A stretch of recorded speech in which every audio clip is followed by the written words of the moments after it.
Hey everybody, welcome to another video. Today we're going to be learning about how to find volume for three-dimensional figures, prisms, and all that good stuff.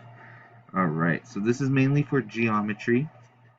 So those of you that are watching this and need to brush up on that, that is some good stuff. Alright, so first, what is volume? Volume is what makes up all the space inside of the object. So if you look at this globe, the universal globe, the volume would be everything inside all that space, like how much you could fill it up.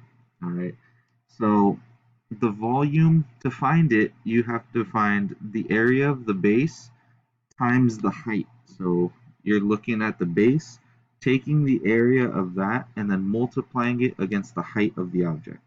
All right, so let's kind of make sure you write this down. This is what you're going to be needing to solve any volume formula.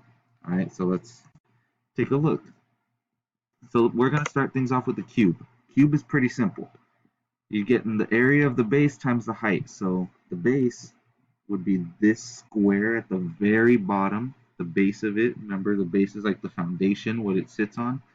And then you're just taking the area of it, so it'd be a times a, and then it'd be multiplied against this a, since it's the height, and the height is what's tall. Um, the cool thing about the cube is that you can just multiply side by side by side, because a cube is all the same shape. Like each line is the same distance. That's what makes it a cube. It's a perfect square, so you can just multiply each side against each other, and then or side cubed to the third power, and you'll be fine. So that's how you find a cube. Easy stuff. So let's try that. All right. So I want you to find the volume for the figure shown on the right. All right. So we have one side is 2. Remember everything I just said. Go ahead, pause the video, and try working this one out.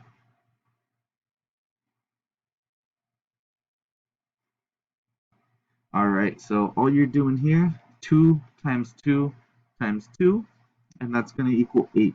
All right. Remember, each side of a square is the same length. So each side is 2. The area of the base would be 2 times 2, so that's 4. And then the height would be times 2 again. 4 times 2 is 8. Or you can just do 2 to the third power, or however you want to do it. But that's what you got to do. All right. So this is where it can get a little bit more tricky. A prism or cylinder, you need to find the area of the base times the height. So this can be used for any prism or cylinder. So we got hexagonal prisms, triangular prisms, rectangular, and then cylinders. For cylinders, remember that the area of a circle is pi r squared. If you need help with circles and how to find radius, diameter, circumference, all that good stuff, go ahead and watch that other video that's uploaded, all right?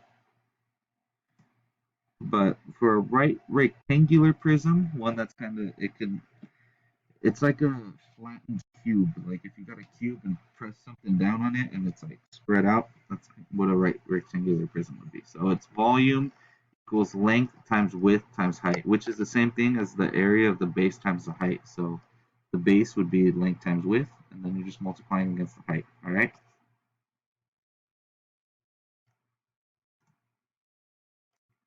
So let's try this one again.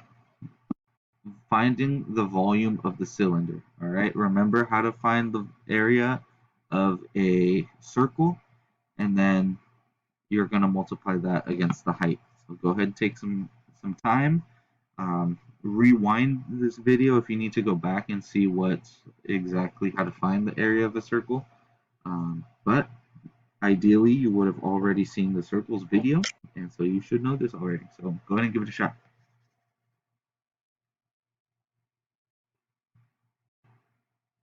All right, so the area of a circle is pi r squared. R stands for the radius. The radius is half of the diameter. And here, we know that the diameter is 6. All right, if you still, like I said, go watch that circles video, you don't know what's going on. Pi r squared, so half of 6 would be 3. That would be r. All you're doing is 3 squared, 9 pi. All right, the height is 10. 9 pi times 10 equals 90 pi. It looks like 10 pi, but I messed up.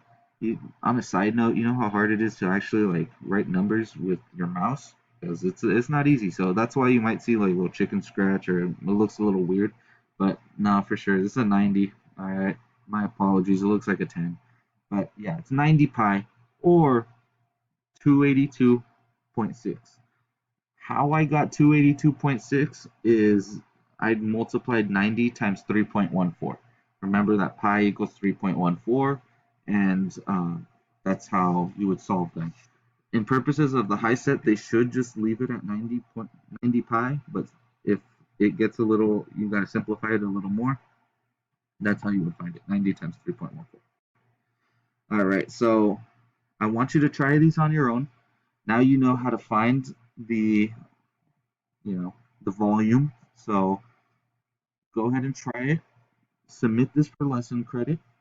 Upload your notes when you're finished. But we got 3 figures, and you'll be all set to go. All right.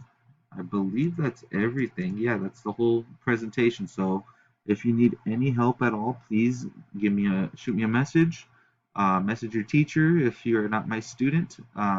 However, you are most comfortable with, but I am always here. So please just reach out. I'm happy to help. So go ahead and do these on your own, on your notes, and then take a picture and upload it, or drop it off to me at the Resource Center. All right. Thank you so much, and I hope you all have a great day.